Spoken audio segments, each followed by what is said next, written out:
At a black tie estate auction hosted by one of the wealthiest families in the city, Olivia Callahan pulled a rusted car key from her clutch and threw it across the room toward Ryan Carter, a quiet, ordinary man standing near the back in a work jacket that didn't belong in that ballroom. The crowd laughed. Olivia called it worthless scrap her father had left behind. Ryan said nothing. He picked up the key, nodded once, and walked out. 2 weeks later, the American financial world stopped cold. That same car was confirmed to be worth $9 million. The question nobody could answer was why Olivia never knew. The garage sat at the edge of a road that most people only drove through on the way to somewhere else. It had no sign worth reading, just a faded name painted on a wooden board, above the entrance Carter Restorations, and a gravel lot that crunched under tires when the rare customer pulled in. Inside, the air always smelled like engine grease and old metal, the kind of smell that doesn't wash out after a single shower. Ryan Carter had built the place himself over several years, not because it was the life he had planned, but because it was the life that had remained after everything else fell apart. He was the kind of man who knew how to be quiet without being sad. 43 years old, with hands that were permanently stained at the knuckles, no matter how hard he scrubbed, and a face that had settled into something calm and unremarkable. He didn't talk much about what he used to be. People in town knew pieces of it, that he had once worked for a major automotive engineering firm in Detroit, that he had been considered exceptional at what he did, that something had happened and he had walked away from all of it. Nobody pushed for the full story, and Ryan never offered it. What remained was the garage, the work, and a life measured in small, deliberate things. He had a talent that was difficult to explain to anyone who didn't already understand it. When Ryan looked at a car, especially an old one, he didn't just see metal and rust. He saw structure. He saw decisions made decades ago by people who cared about what they were building. He could run his hand along a door frame and tell you roughly what era it came from, what factory it likely passed, through what the original engineer had been trying to achieve. It wasn't magic. It was 30 years of paying attention when everyone else was looking somewhere else. That attention was what he brought with him the morning he drove out to the Callahan estate. He hadn't planned to attend the auction. A former client had mentioned it in passing, something about the Callahan family liquidating assets following the death of William Callahan, the patriarch, one of the oldest names in American industrial money. Ryan had no particular interest in attending a room full of wealthy people bidding on furniture and paintings. But the client had mentioned almost as an afterthought that there were vehicles on the property, older ones. Ryan had shown up on the off chance there was something worth looking at. The estate itself was exactly what he expected. Grand in the way that old money tends to be grand, not flashy, but heavy. Everything built to last, and to remind visitors that the people who lived here had been living this way for a very long time. The auction was being held in the main hall with overflow into a large adjoining room where smaller items were displayed on cloth-covered tables. Guests wore the kind of clothing that cost more than Ryan made in a month. He walked through it in his cleanest jacket, which was still visibly a work jacket, and nobody made room for him. He found the cars in a private garage connected to the east wing of the property. Most of them were what he expected, late-model luxury vehicles, a few older European imports in decent condition, nothing that made him stop walking. He was nearly back to the door when he noticed it. In the far corner, half hidden behind a rolling tool cabinet and draped with a canvas cover that had been there long enough to accumulate its own layer of dust, sat something low and wide and deliberately out of sight. Ryan crossed the garage and pulled back one corner of the canvas. He didn't make a sound. He just looked. What was underneath was a car that had clearly been sitting untouched for decades. The paint was almost entirely gone, replaced by surface rust and a dull gray oxidation that made it look like something recovered from a demolition site. One of the rear panels was dented. The interior, visible through the cracked driver's window, was a wreck of crumbling upholstery and sun-damaged plastic. By every conventional measure, it was exactly what it appeared to be: a wreck. Worthless. Something that should have been crushed and recycled 30 years ago. But Ryan's eyes had already moved past all of that. He was looking at the roofline, the way it curved, the angle at which the hood met the windshield, the proportions of the whole thing, which were slightly wrong in a way that wasn't accidental. That kind of slight wrongness only came from a custom build, something made outside the standard production line. He crouched down and looked at the frame near the front wheel, at the way the metal had been formed and joined. His jaw tightened. He stood back up and said quietly to no one in particular, "There's a story here." He didn't realize anyone had followed him in. "Excuse me." The voice came from behind him, sharp and carrying the particular tone of someone accustomed to being the most important person in any room they entered. Ryan turned. Olivia Callahan was standing just inside the garage door, flanked by two men in suits who were clearly there to make her feel secure in unfamiliar spaces. She was dressed in black mourning clothes that had been tailored well enough to look like fashion, and she was looking at Ryan the way people sometimes looked at strangers who were touching things that didn't belong to them. Ryan straightened. "I was just looking at the car in the corner," he said. "The one under the canvas." Olivia glanced toward it without much interest. "That thing has been there since before I was born. My father never got rid of it." She looked back at Ryan. "Are you here for the auction?" "I restore classic vehicles," he said. Someone mentioned there might be cars worth looking at. Something shifted in her expression. Not quite amusement, not quite dismissal, but somewhere between the two. She walked over to the covered car, looked at it for a moment, and then looked back at him. "And do you think this qualifies?" "I think it might have a history worth investigating," Ryan said carefully. Olivia's response was to turn around and walk back toward the door to the main hall.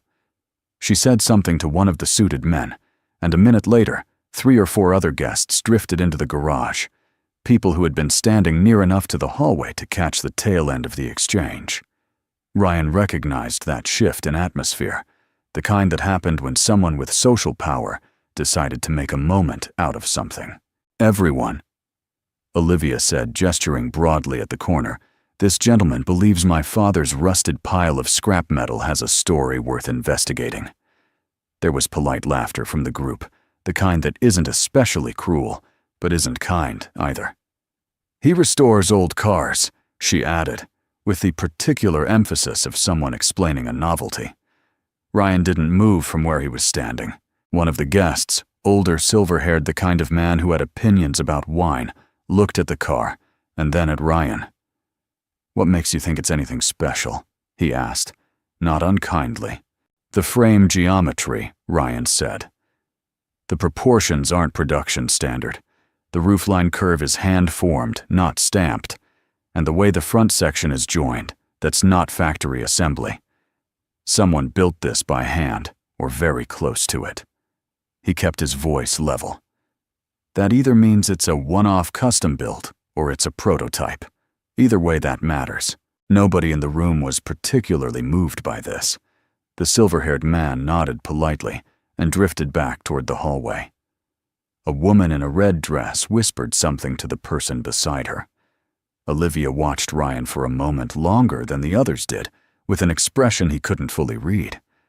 Then she reached into her clutch. She pulled out a single key on a plain metal ring, old heavy, the kind of key that belonged to an era before electronic fobs, and held it out between 2 fingers.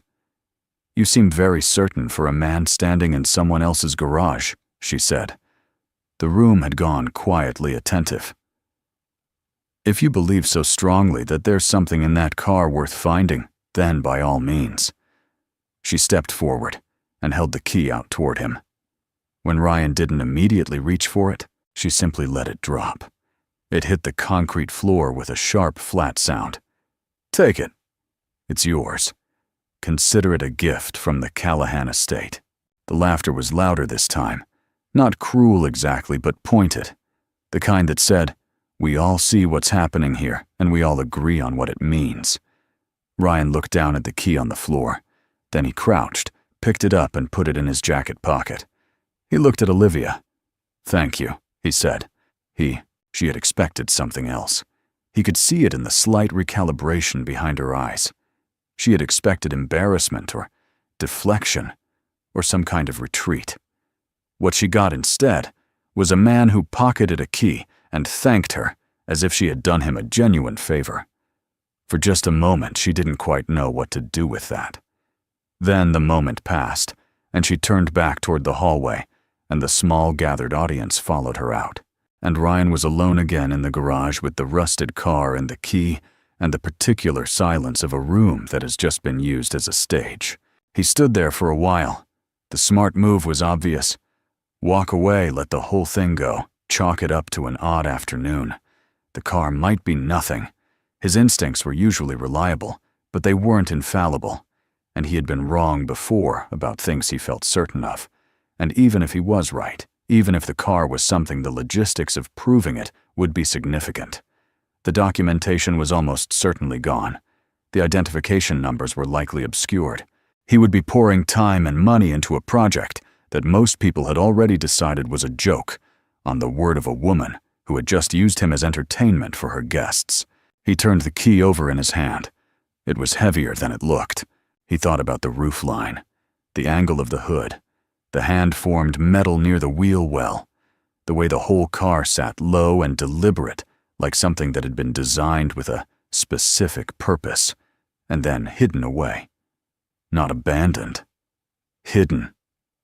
There was a difference between a car that had been forgotten and a car that had been put somewhere out of sight. Ryan had been in enough garages to know the difference, and this felt like the latter. He walked back over to the corner, pulled the canvas cover the rest of the way off, and stood in front of the car for a long time. The rust, the damage, the decades of neglect, all of that was surface. Underneath it was something that had been made with intention. He didn't fully understand yet what that intention was, but he was going to find out. He drove the car back to his garage on a flatbed that evening. It took most of the afternoon to arrange, and when he finally got it inside and under his own lights, it looked even worse than it had in the Callahan Estate's private garage.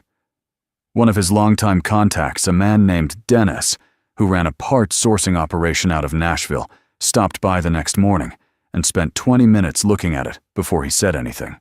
"Ryan," Dennis said finally, "I say this as someone who respects you enormously. What is this?" "I don't know yet," Ryan said. "It looks like something they'd find at the bottom of a lake." "I know what it looks like," Ryan said. Dennis shook his head slowly. "You've done difficult restorations before. I've watched you spend 8 months on a car that turned out to be worth a solid profit, and felt good about it. But this," he gestured at the whole of it, "this is going to take you apart. There's nothing left to work with. The documentation is gone. The badges are gone. The VIN plate, if there ever was one, is gone. You've got rust and a shape and a feeling. That's not enough." Ryan was already crouched next to the driver's side door looking at the hinge pins. "It might be," he said. Dennis left, shaking his head, and Ryan got to work. The first week was documentation, or rather, the attempt to create it from scratch. He photographed every inch of the car before touching it. He measured the dimensions, the angles, the proportions, and logged all of it. He reached out to 2 automotive historians he had worked with on previous restorations, sending photographs and measurements. Both responded quickly. Both said essentially the same thing: interesting, but not conclusive. Could be a one-off. Could be an amateur custom build from the 1960s or 1970s. Hard to say without more. Ryan kept going. He began the disassembly, carefully removing components in sequence and laying them out on a workbench in order. The engine was in worse shape than he had hoped, seized oil-sludged parts, fused by decades of oxidation. He documented each component as he removed it. Under the hood, behind a bracket that had partially collapsed against the firewall, he found a small metal stamp. He almost missed a partial character sequence, deliberately obscured, but not entirely gone. He spent 3 hours with a light and a magnifying glass before he was certain of what he was reading. He sat back on his stool. He looked at the ceiling of his garage. He thought about Olivia Callahan dropping a key on the concrete floor in front of a room full of people who laughed. Then he picked up his phone and sent a message to the one automotive historian he trusted more than any other, a woman named Patricia Graves, who worked out of a research institution in Virginia and had spent 30 years cataloging rare and prototype American vehicles. He sent her the stamp sequence and 3 photographs. Her reply came back within 45 minutes. It said, "Ryan, where did you find this car? Call me immediately." He called her. The conversation lasted over an hour. By the end of it, Ryan was standing very still in the middle of his garage, looking at the rusted shell of what he had just been told might be one of the most significant lost prototype vehicles in American automotive history. Patricia was careful. She used words like possible and pending verification, and we would need significantly more evidence. But her voice, which Ryan had known for years to be a reliable indicator of how serious she was tight with something that was not quite excitement and not quite disbelief. Ryan hung up the phone and stood in the quiet for a long time. Outside, the road that ran past his garage was empty. The afternoon light was cutting long shadows through the open bay doors. Everything in the garage looked exactly the same as it had that morning. The same tools, the same shelves, the same smell of grease and old metal.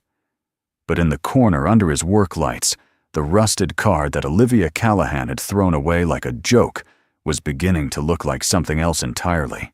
He put his phone in his pocket, he put on his work gloves, and he went back to the car. Patricia Graves drove up from Virginia 8 days later. She arrived on a Tuesday morning without announcement, which was her way. Ryan had learned years ago that she preferred to see things cold, without the unconscious bias that came from being prepared. She walked into the garage, set her bag down on the nearest clear surface, and spent the first 20 minutes in complete silence, moving around the disassembled car with a small flashlight and a photographer's loupe she carried everywhere. Ryan stayed out of her way and made coffee. When she finally straightened up and turned around, her expression was the one he had been watching for the one that meant she was working very hard to stay composed. "Tell me how you found it," she said. He told her. All of it. The estate auction, the canvas cover in the corner, the proportions that had stopped him in his tracks, the key dropped on the concrete floor. Patricia listened without interrupting. When he finished, she was quiet for a moment, and then she said, "William Callahan had this in his private garage. For decades, apparently," Ryan said. "His daughter said it had been there since before she was born." Patricia looked back at the car. "That would be consistent," she said slowly, "with what I think this is." She opened her bag and pulled out a folder, physical documents, printed photographs, photocopied records from what looked like institutional archives. She spread them on the workbench beside the disassembled components Ryan had laid out. What she had brought was a paper trail, partial and interrupted but legible enough to follow records from a small American automotive manufacturer that had operated briefly in the late 1960s and early 1970s, backed by private investment, which had produced a small number of experimental prototype vehicles before closing down under circumstances that the historical record described only vaguely as financial difficulties and internal disputes. Most of those prototypes had been documented and later accounted for. One had not. It disappeared from the record in 1972, Patricia said. There were rumors over the years, collectors chasing at a few false identifications that turned out to be replicas or misattributed vehicles. Most serious researchers eventually concluded it had probably been destroyed, that it simply no longer existed. She looked at the partial stamp sequence Ryan had photographed under the collapsed bracket near the firewall. But if this matches, and I believe it does, then it wasn't destroyed. It was hidden. Ryan poured 2 mugs of coffee and handed her one. By William Callahan. That's the question, Patricia said. "How did it end up with him? And why did he keep it out of sight for 50 years? That was the question Ryan had been sitting with since the phone call. He didn't have an answer yet, but he had learned over many years of restoration work that the answer to why a car was hidden was usually not about the car. It was about the person. He filed that thought away and focused on what could be verified. The verification process took the better part of 2 weeks. Patricia connected Ryan with 2 additional specialists, a metallurgist named Howard Briggs, who worked out of a university materials lab in Ohio, and a retired automotive archivist named George Sutton, who had spent 4 decades building one of the most comprehensive private collections of American manufacturing records in the country. Both men came in person. Both brought their own documentation.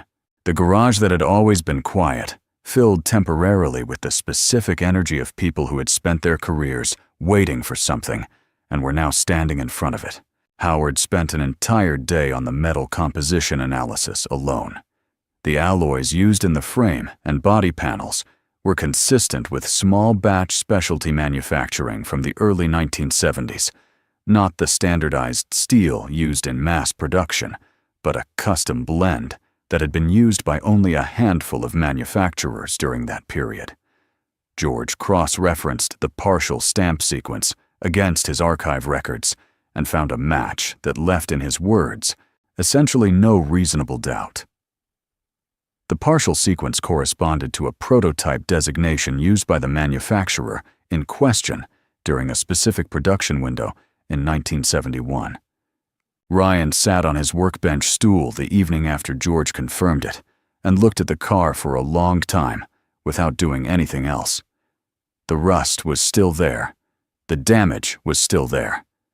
None of the physical reality of the thing had changed, but the meaning of it had shifted entirely, and he was aware of how strange it was to look at something and know that you were seeing it differently than you had the week before, while the thing itself remained exactly the same. He thought about Olivia Callahan.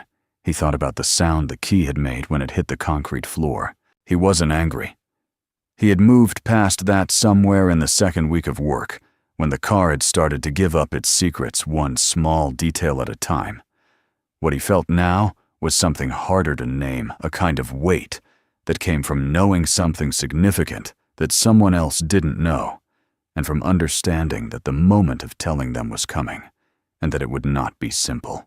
The media attention started before Ryan was ready for it. Howard Briggs mentioned the project to a colleague, as academics sometimes do without fully calculating the consequences, and within a week of that conversation, a trade publication ran a short item about a possible prototype identification in the American Midwest. The item was vague and speculative, naming no one and citing no confirmed sources, but it was enough. Ryan started getting calls from numbers he didn't recognize. 2 journalists showed up at the garage on the same day from different outlets, both having arrived without appointment. A collector based in Arizona contacted him through a third party with an offer to purchase the vehicle, a substantial offer, made sight unseen, based purely on the rumor. Ryan didn't respond to any of it. He kept the garage bay doors closed during the day and worked early in the morning and late at night. He talked to Patricia daily. He talked to Dennis, who had come back around once the news got out, and was now considerably more interested than he had been during that first visit, when he'd compared the car to something found at the bottom of a lake. "I told you it had potential," Dennis said with the confidence of a man rewriting his own memory in real time. "You told me it was going to take me apart," Ryan said. Dennis waved his hand. "That's essentially the same thing." Through all of it, Ryan kept working on the car itself. The restoration was not his primary obligation. The car belonged to Olivia Callahan, legally and unambiguously, the transfer having been made publicly in front of witnesses. But he found that working on it was the only way he could think clearly. There was something in the process of taking a damaged thing apart carefully and understanding what it had been before it was damaged that helped him organize everything else. He replaced the seized engine components, carefully cleaned and cataloged each original part before setting it aside. He began the slow work of treating the surface rust. It was on a Wednesday evening 3 weeks after he had brought the car back from the estate that he found the compartment. He had been working on the driver's side interior, removing the remains of the seat assembly for cleaning and documentation.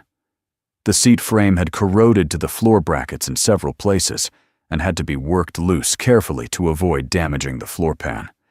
When the seat finally came free and Ryan lifted it out, he saw immediately that the floor underneath was not original. The carpeting, long since rotted away, had concealed a seam, a deliberate seam cut cleanly into the floor panel and fitted with a recessed pull handle that had been painted over at some point to make it invisible to a casual inspection. Ryan set the seat aside and crouched down and looked at the seam for a full minute before touching it. He pulled the handle. The panel lifted. The compartment beneath was roughly the size of a large briefcase recessed into the car's floor structure, and it was dry. Whatever material had been used to seal it had held for decades, keeping out the moisture that had damaged everything else in the car. Inside was a rectangular metal box, the kind with a simple latch rather than a lock. Olive green military surplus, looking the kind of box that had been made to last and had. Ryan lifted it out, set it on the workbench, and opened it. Inside the box were 3 items: a small bound journal handwritten, the cover worn, smooth, a bundle of letters tied with a piece of string that had once been white, and beneath those, a collection of documents, technical drawings, handwritten notes on engineering paper, and what appeared to be correspondence between individuals whose names Ryan didn't recognize. He didn't read any of it that night.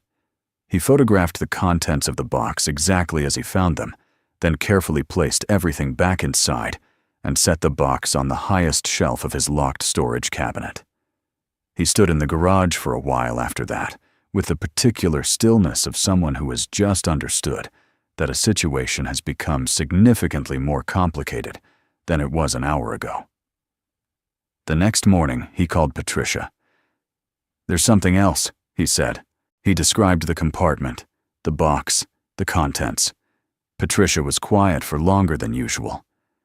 "Have you read any of it?" she asked. "No," Ryan said. "Good," she said. "Don't. Not yet. Not until we understand what the right thing to do with it is." But Ryan had already seen enough in that first careful look. The handwriting on the journal covered the name written there in faded but legible ink to know who had put the box there and why. The name on the journal was William Callahan. Not printed, not stamped. Written by hand in the looping and slightly uneven script of someone who had learned to write before computers existed. Ryan kept that detail to himself for the time being. He needed to think. The authentication process concluded formally on a Friday afternoon, when Patricia Howard and George issued a joint written statement of findings, careful, qualified, academically precise, but clear in its essential conclusion. The vehicle was confirmed to be the missing prototype. Its estimated market value based on comparable sales of authenticated prototype vehicles from the same era and the singular nature of this particular car's provenance was in excess of $9 million. The statement was not intended for public release, but in the way of these things, it became public within 48 hours. The story broke on a Monday. By Tuesday, it was national. By Wednesday, it had crossed into international financial and automotive media. The basic facts were straightforward, and they traveled fast. A single father who restored classic cars in a small garage outside the city had walked away from a black tie estate auction with a car that the heiress of a billionaire family had publicly given away as worthless, and that car had just been confirmed to be worth $9 million. Ryan's phone stopped being useful as a phone. He turned off the notifications and checked his messages twice a day at scheduled times. 2 attorneys contacted him independently to offer representation. A television producer reached out through Patricia about documentary rights. The Arizona collector made a second offer substantially higher than the first. Olivia Callahan called on a Wednesday evening. Ryan saw the name on the screen and let it ring through to voicemail. He listened to the message once, then sat in his garage with his hands on his knees and the quiet around him, and thought about what came next. Her voice on the recording was controlled. She was not the version of herself from the estate auction, not the woman performing for a room. She sounded like someone who had been sitting with something very heavy for several days and had finally picked up the phone because sitting with it alone had become untenable. She said she had seen the reports. She said she wanted to speak with him. She said, and this was the part that stayed with Ryan longest after the message ended, that she thought there might be things about the car she didn't know, and that she thought she needed to know them. Ryan put his phone face down on the workbench. Above him, the work lights hummed. The car sat in the center of the garage, partially restored, its metal cleaned and treated, looking nothing like the rusted wreck he had hauled off the estate on a flatbed 3 weeks ago. It looked like what it was now, something that had been made with intention and care, then hidden away, then forgotten by the wrong people, and found by the right one. On the shelf above the storage cabinet, the metal box sat where Ryan had placed it, the journal inside it, the letters. Everything William Callahan had left inside a secret compartment in a car that his daughter had thrown away without a second thought. Ryan hadn't read any of it yet. He had been waiting, though he couldn't have said precisely what for. He thought now, sitting in the quiet of his garage with Olivia's voicemail still fresh in his ears, that maybe he had been waiting for her. He picked up his phone. He called her back. Olivia arrived at the garage on a Thursday morning alone. No suited men flanking her, no assistant managing the logistics of her presence. She pulled up in a dark sedan that she drove herself and sat in it for a moment. Before getting out, Ryan saw her through the side window of the garage and gave her that moment without going to the door. When she finally walked in, she looked different from the woman he had met at the estate. The tailored morning clothes were gone. She was dressed plainly, and she carried nothing except her keys and her phone, and she looked like someone who had not been sleeping well. Ryan was standing near the workbench. He had made coffee 2 mugs and set them on the bench without overthinking it. Olivia looked at the car, first the partially restored prototype, sitting under the work lights, in a state that was neither what it had been, nor yet what it would become. She looked at it for a long time without saying anything. Ryan let the silence do its work. "It looks different," she said, finally. 3 weeks of work, Ryan said. "The rust treatment takes time, but it responds." Olivia walked slowly around the front of the car, keeping a few feet of distance, as if she hadn't yet decided whether she had the right to get closer. She stopped at the driver's side and looked through the window at the interior. The seat still removed, the floor panel still open where Ryan had found the compartment. She could see the recessed pull handle from where she stood. Her eyes stayed on it a moment too long. "You found something inside it," she said. It was not quite a question. Ryan picked up one of the mugs and held it out toward her. She came to the bench and took it. He reached up to the shelf above the storage cabinet and brought down the metal box and set it between them on the workbench. Olivia looked at it, but didn't touch it. "I haven't read any of it," Ryan said. "I found it about 10 days ago. I've been waiting." "For what?" she asked. "For you," he said simply. Olivia set her mug down. She looked at the box, then at Ryan, and for a moment, her expression was the kind that people get when they are trying very hard to hold something in place that is threatening to come apart.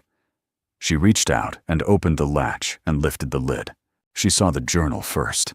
Her father's handwriting on the cover, she recognized it immediately, the way you recognize something that has been part of your life since before you could name it.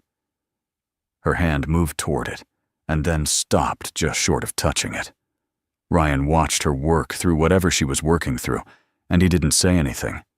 She picked up the journal and opened it to the first page. Ryan gave her time. He moved to the other end of the workbench and occupied himself with a small mechanical task, cleaning a component, organizing tools while she read. He wasn't performing disinterest. He genuinely understood that what was happening between Olivia and that journal was not his to witness any more than was necessary. He had already done the thing he came to do, which was find the car and understand what it was. The rest of it belonged to her. She read for a long time. At some point, she set down the journal and picked up the bundle of letters and worked through several of those as well. Ryan heard her breathing change at certain moments, not crying, but close to it, the particular controlled breathing of someone who has decided they are not going to cry and is honoring that decision through effort. He said nothing and kept his distance and let her read. When she finally set the letters down, she stood very still, with both hands flat on the workbench and her eyes on the middle distance. "He was a mechanic," she said. Her voice was quiet and careful, like she was handling something fragile. "Before all of it. Before the company, before the money. He worked in a garage. I never knew that." "He wrote about it in the journal," Ryan said. "He wrote about a lot of things." Olivia looked down at the open journal on the bench. He was 23 when he helped build this car. There were 4 of them. 4 young engineers who pooled everything they had to get access to a small manufacturer's workshop for 8 months. They built 2 prototypes. This was one of them. She moved her hand slightly, not quite gesturing at the car, just acknowledging its direction. The company they were working with collapsed before the cars could go into any kind of production. The other prototype was sold off to cover debts. My father kept this one. He used almost everything he had left to buy it out of the liquidation. She stopped. He was broke for 2 more years after that. He never talked about any of it. Ryan came back to his end of the workbench. "The journal explains why he kept it hidden." "He didn't think of it as hidden," Olivia said.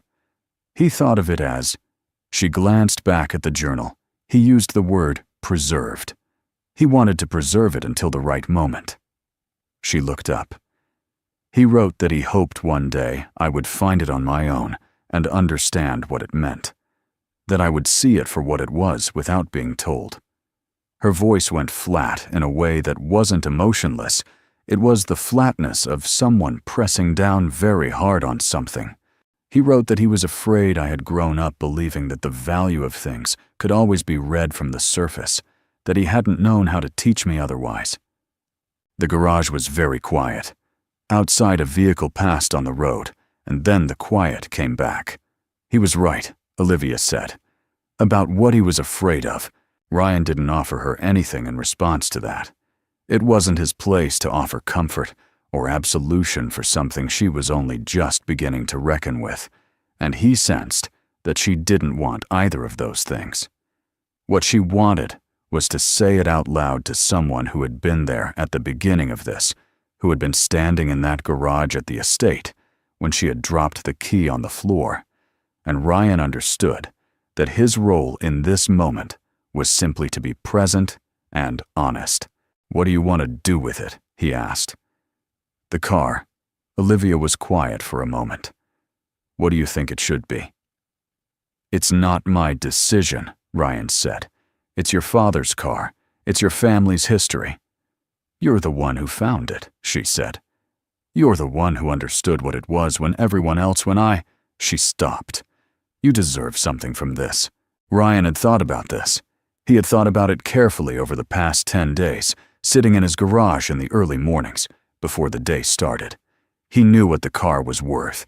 He knew what his legal position was. The transfer had been made publicly in front of witnesses, and he had every right to do whatever he wanted with the vehicle. He could sell it to the Arizona collector. He could consign it to an international auction house. He could keep it. There was no one who could take it from him, and no court that would find against him, and no reasonable person who could fault him for profiting from a situation he had earned through his own expertise and effort. He also knew that wasn't what he wanted. "I want a fair finder's fee," he said. "Whatever the legal standard is for something like this, I'll work with whatever attorneys you have. And I want the car to go to auction the right way with full provenance documentation, so the historical record is complete and permanent." He looked at her. "The journal and the letters go back to your family. All of it. That was never mine." Olivia looked at him for a long time. "Why?" she asked.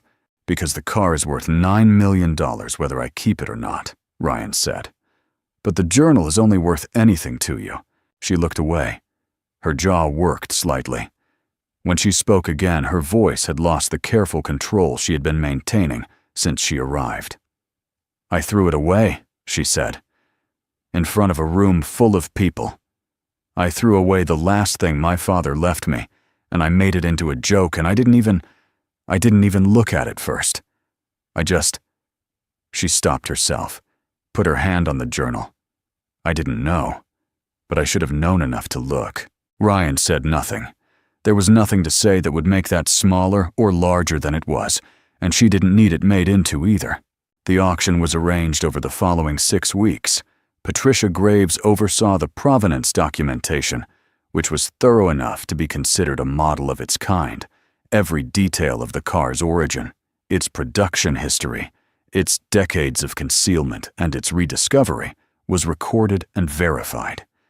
The restoration Ryan had begun was completed by a specialist team that he supervised working from his documentation and his photographs, restoring the vehicle to a condition as close to its original specifications as the surviving materials allowed.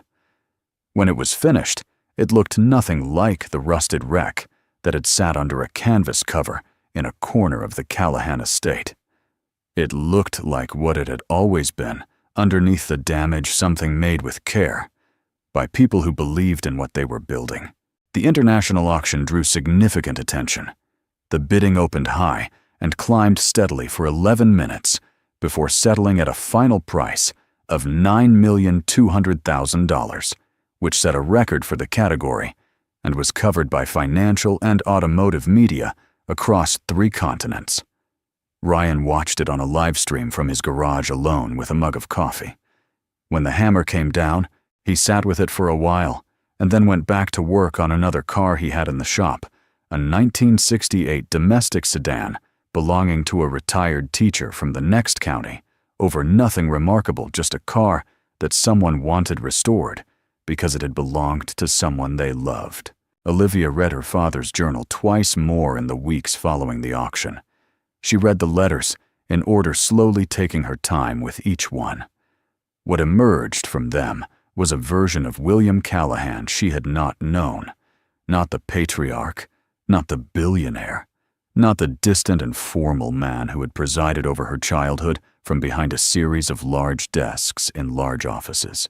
What she found instead was a young man in his 20s who had been genuinely uncertain whether anything he built would ever amount to anything, who had worked with his hands in a small workshop and believed in what he was making even when no one else did.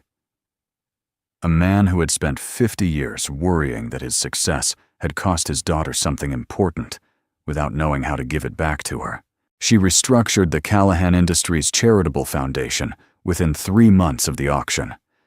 The changes were substantial, not cosmetic rebranding, but a fundamental shift in how the organization identified and funded its work. She brought in people she had previously overlooked, people who understood need from the inside rather than from a distance. She changed the way the board was composed. She changed the criteria by which grants were awarded. People who had worked in the organization for years said privately that it felt like a different company, not in what it did, but in how it understood what it was doing. She also called Ryan. She called him on the afternoon the foundation restructuring was announced publicly, not to tell him about it. He could read about it in the news, but to ask him something she had been sitting with for several weeks. She asked whether his garage was still operating as it had before, just him and his tools, and whatever cars came through the door. Ryan said yes, more or less. Olivia said she had been thinking about something her father had written in the journal, a line near the end, from what appeared to be one of the last entries, in which William wrote that the most useful thing a person with resources could do was make space for people who had skill, but not opportunity. She said she thought she finally understood what he meant by that. She asked if Ryan had ever considered doing something larger with his knowledge, not just restoration work, but teaching it. Ryan was quiet for a moment. "I've thought about it," he said. "I'd like to talk about that. Olivia said, "if you're open to it." The training center opened 11 months later in a converted industrial building 2 miles from Ryan's garage. It offered a 12-month program in mechanical restoration and automotive engineering fundamentals, with no tuition cost to participants, funded entirely through the Callahan Foundation. Ryan designed the curriculum himself, drawing on 30 years of work. The instructors he hired were people he had known for years. Dennis, who turned out to be a surprisingly effective teacher when given the opportunity. A retired engineer named Frank Caldwell, who had spent decades in manufacturing and was looking for something to do with what he knew. 2 younger mechanics Ryan had mentored informally over the years, who were ready for something more formal. The first cohort was 12 people. The second was 20. By the 3rd year, there was a waiting list.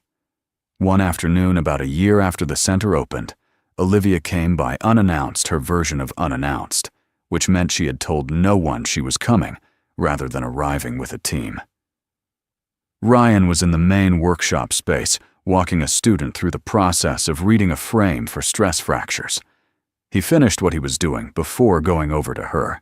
They stood near the entrance where the afternoon light came in through the tall windows that had been one of the reasons Ryan had chosen the building. On the wall near the door, someone had framed an enlarged photograph, the prototype fully restored the way it had looked the morning before it went to auction. Beside it in a smaller frame was the photograph Ryan had taken the day he pulled back the canvas cover at the Callahan estate, rusted, damaged, barely recognizable as what it would become. Olivia looked at the photographs for a moment. Then she said, "If I hadn't given you the car that day, if I had just let the auction handle it, like everything else, none of this would exist." Ryan considered that. It was true in the most literal sense. It was also incomplete in the way that most true things are. "If you hadn't given me the car," he said, "someone else might have found it eventually, or no one would have. The car might have ended up in a collection somewhere, authenticated and valued, and displayed behind glass." He looked at the photograph of it restored. "But your father didn't hide it in there so it could end up behind glass." Olivia looked at the photograph of the rusted wreck, the before, not the after. "What do you think he wanted?" she asked. "I think he wanted exactly this," Ryan said. "Someone to find it who would understand what it was. And then for that understanding to get back to you." Olivia was quiet for a while. Across the workshop, 2 students were working on a disassembled engine, talking to each other in low voices about something Ryan couldn't hear from where he stood. The sounds of the space metal on metal, the hum of equipment, the particular ambient noise of a place where people were learning to make things filled the silence between them comfortably. She looked at the old photograph of William on the wall, one Ryan had asked her permission to include a black and white image from what appeared to be the early 1970s, a young man in work clothes standing in a garage that no longer existed, squinting slightly into the camera with the expression of someone who didn't yet know how the story was going to end. "I think I finally know who he was," Olivia said. Not to Ryan exactly, to the photograph, to the room, to whatever version of her father had spent 50 years waiting for her to find her way to this understanding. "I just wish it hadn't taken me this long." Ryan looked at the photograph alongside her. "He kept the car for 50 years, he said. I think he knew it might take a while,